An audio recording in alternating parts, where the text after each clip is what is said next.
ये फिल्म एक तमिल व्यक्ति वासु कमल हासन और एक उत्तर भारतीय महिला सपना रति अग्निहोत्री के बीच प्यार के बारे में है, जो गोवा में पड़ोसी हैं। वे पूरी तरह से अलग अलग पृष्ठभूमि से आते हैं और मुश्किल से एक दूसरे की भाषा बोल पाते हैं। जब वासु और सपना अपने प्यार को स्वीकार करते हैं तो उनके घरों में कोहराम मच जाता है, क्योंकि उन्हें अपने प्यार की अप्रत्याशित परीक्षा का सामना करना पड़ता है। फिल्म की शुरुआत गोवा के खूबसूरत समुद्र तट के पास एक पुरानी खंडहर इमारत से होती है। इमारत की जीर्ण शीर्ण दीवारों पर कई नाम लिखे हैं, लेकिन दो नाम बाकी सबसे अलग हैं, वासु और सपना। वासु एक खुशमिजाज बेफिक्र युवक है जो तमिल परिवार से ताल्लुक रखता है। अपने बॉस की डांट के बाद वह अपनी नौकरी से इस्तीफा दे देता है और गोवा में अपने घर लौट आता है। उसके रूढ़िवादी तमिल पिता हमेशा हिंदी बोलने वाले पड़ोसी परिवार से झगड़ते रहते हैं। परिवार में एक खूबसूरत बेटी है जिसका नाम सपना है, जो कॉलेज की छात्रा है। घर के रास्ते में एक खौफनाक बुक स्टोर क्लर्क, जिसने पहले उसे नग्न तस्वीरों की एक किताब दिखाई थी, द्वारा पीछा किए जाने के दौरान सपना वासु को जॉगिंग करते हुए देखती है और उसके साथ एक तरफा बातचीत शुरू करती है। ये देखकर बुक स्टोर क्लर्क पीछे हट जाता है।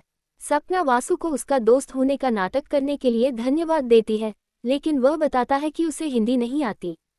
वासु उससे दोस्ती करना चाहता है।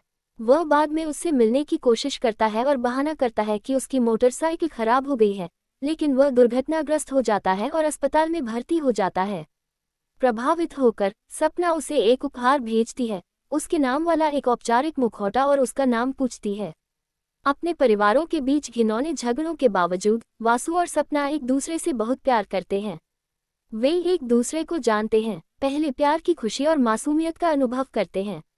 हालांकि एक दिन जब वासु उसे जबरदस्ती चूमता है तो सपना उसे गलत समझती है और उससे रिश्ता तोड़ लेती है। वासु द्वारा उसे अपने प्यार को समझाने की कोशिशों के बावजूद सपना उसे अनदेखा करती है और नाराज रहती है। एक हफ्ते बाद सपना वासु को पूरी रात जागते हुए अपनी खिड़की की तरफ देखते हुए पाती है कि वह उसे माफ कर देगी। उसे इस तरह देखकर दिल टूट जाता है। सपना उसे माफ कर देती है और अपने कमरे की लाइट बार बार बंद करके उसे संकेत देती है। वे अगले दिन मिलते हैं और सपना वासु का हाथ चूमकर अपने प्यार का इजहार करती है। प्रेमी एक हो जाते हैं और गोवा के समुद्र तटों, किलों, झरनों और सुंदर जगहों पर जाते हैं। देर रात घर लौटते समय वासु की मोटरसाइकिल का पेट्रोल खत्म हो जाता है। वे नवविवाहित जोड़े के रूप में पेश आते हैं और एक कार में लिफ्ट मांगते हैं। उन्हें आश्चर्य होता है कि सपना के पिता कार में हैं और वे उसे तुरंत घर ले जाते हैं। वासु और सपना एक दूसरे से मिलते रहते हैं और एक दूसरे के प्यार में और भी बढ़ जाते हैं। एक दिन जब सपना वासु से मिलने के बाद कॉलेज से लौटती है तो वह अपने घर पर एक कामुक बुक स्टोर क्लर्क को पाती है। उस आदमी ने चुपके से उसकी और वासु की साथ में तस्वीरें खींची हैं और उन्हें उसके माता पिता को दिखाया है।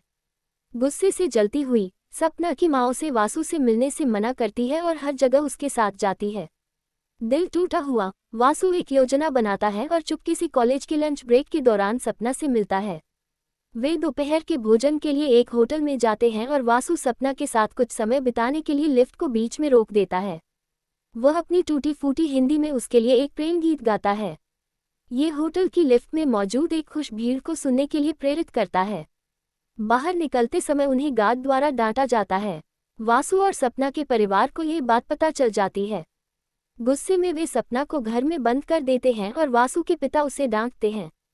विरोध के बावजूद वासु हिम्मत करके सपना से उसके घर उसके माता पिता की मौजूदगी में मिलता है और उससे अपने प्यार का इजहार करता है। सपना की मां चिल्लाती है और दावा करती है कि वासु उनके परिवार की इज्जत बर्बाद कर रहा है। अंत में दोनों परिवार मिलते हैं और वासु और सपना एक दूसरे के प्रति अपने प्यार का इजहार करते हैं।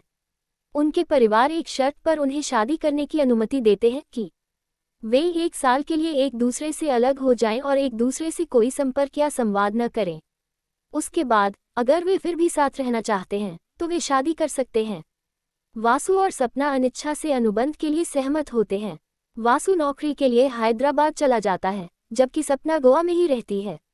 अलगाव के 1 साल के दौरान वासु हर दिन सपना को एक पत्र लिखता है, जिसमें वह अपना दर्द और प्यार व्यक्त करता है, लेकिन अनुबंध के कारण उसे नहीं भेजता है। वह संध्या नाम की एक युवा विधवा से धारा प्रवाह हिंदी बोलना सीखता है। अलगाव के अपने दर्द को दूर करने के लिए वह संध्या से शास्त्रीय नृत्य भी सीखता है।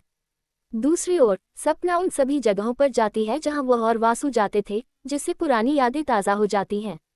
वह समुद्र तट के किनारे एक चट्टानी पहाड़ी पर भी जाती है, जहां उनके नाम वासु और सपना सबसे ऊंची चट्टान पर लिखे हैं। सपना को वासु को भुलाने के लिए उसकी माँ उसे दिए गए कैसेट टेप को नष्ट कर देती है। माँ वासु की अपनी एकमात्र तस्वीर भी जला देती है, जिसे सपना चाय में डालकर पी जाती है। जवाब में सपना अपने बेडरूम की दीवार के हर इंच पर वासु का नाम लिखती है, जिससे उसका परिवार और भी नाराज हो जाता है। सपना कॉलेज ट्रिप पर मैंगलोर जाती है, जहां उसकी मां अपने चचेरे भाई चक्रम को उस पर जासूसी करने के लिए भेजती है। चक्रम सपना से शादी करना चाहता है, लेकिन वह उसे पसंद नहीं करती। संयोग से वासु भी नौकरी के सिलसिले में मैंगलोर आता है। वह सपना को देखता है और उसके होटल के कमरे तक उसका पीछा करता है, लेकिन चक्रम से टकरा जाता है, जो झूठ बोलता है कि वह और सपना शादीशुदा हैं।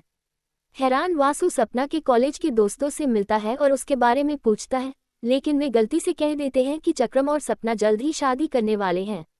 वासु का दिल टूट जाता है और वह संध्या को प्रपोज करता है, ये सोचकर कि सपना उसके प्रति बेवफा थी। संध्या हैरान होती है लेकिन स्वीकार कर लेती है और उनकी शादी की तारीख तय कर देती है।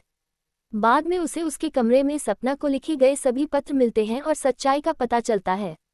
संध्या गोवा जाती है और सपना से मिलती है और जानती है कि वह शादीशुदा नहीं है और अभी भी वासु का इंतजार कर रही है।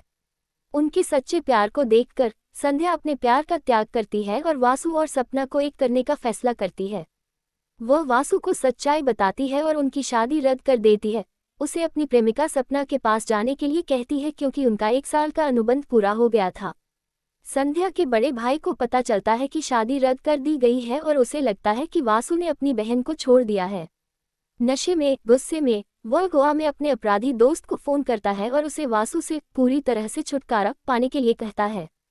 जब वासु गोवा वापस आता है और अपने पसंदीदा बीच स्पॉट पर सपना से मिलने वाला होता है, तो संध्या के बड़े भाई के अपराधी दोस्त और एक गिरोह वासु को बेरहमी से पीटते हैं। इस बीच सपना वासु से मिलने के लिए बीच पर जा रही होती है। कामुक बुकस्टोर क्लार्क उस पर हमला करने की कोशिश करता है। सपना उससे बचने की कोशिश करती है और दूसरी मंजिल से गिर जाती है। बुकस्टोर क्लार्क उसे गिरने से लगभग मरता हुआ देखकर फिर भी हिंसक तरीके से उसका बलात्कार करता है। क्लार्क और गुंडों के भाग जाने के बाद सपना और वासु मिलते हैं। हालांकि वासु बुरी तरह घायल हो जाता है। व्याकुल यह महसूस करते हुए कि वे एक दूसरे के बिना नहीं रह सकते, वे हाथ मिलाते हैं और एक साथ चट्टान से छलांग लगाते हैं, जो बर्बाद प्यार का प्रतीक है।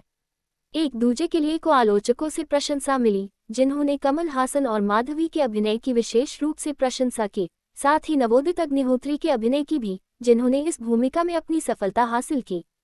इसके अतिरिक्त फिल्म के स्कोर की भी प्रशंसा की गई और एकल तेरे मेरे बीच में, जिसे एसपी बालासुब्रमण्यम ने गाया था और आनंद बख्शी ने लिखा था, को भी प्रशंसा मिली।